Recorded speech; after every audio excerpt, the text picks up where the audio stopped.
ஆண்டவராகிய இயேசு கிறிஸ்துவின் நாமம் எப்பொழுதும் மகிமைப்படும். உங்கள் வாழ்க்கையில மீட்பர் உங்களை எதிலிருந்து மீட்டார் என்பதை நினைத்து நன்றி சொல்லுவீர்களா?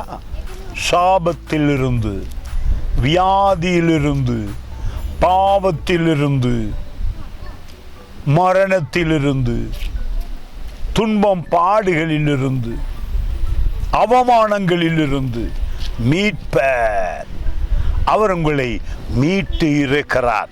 பாருங்கள், இந்த வார்த்தை 4வது வசனம் சங்கீதம் 103 உள்ளத்தை மிகவும் தொடுகிறது. உன் பிராணனை, உங்கள் உயிரை அழியாதபடி, பாதாளம் செல்லாதபடி உங்களை மிக ஆசீர்வாதமாக உன் பிராணனை அழிவுக்கு விலக்கி மீட்டு என்கிற வார்த்தை மிக முக்கியம். உன்னை கிருபையினாலும் இரக்கங்களினாலும் முடிசூட்டி. எவ்வளவு அற்புதம் உங்கள் வாழ்விலே ரட்சிப்பினால் நடந்திருக்கிறது பார்த்தீர்களா? இந்த நாளிலே அந்த தேவனை நினைத்து துதியுங்கள். இரக்கங்களினால், அவருடைய இரக்கம் கிடைக்காமல் இருந்தால் அழிந்திருப்போம்.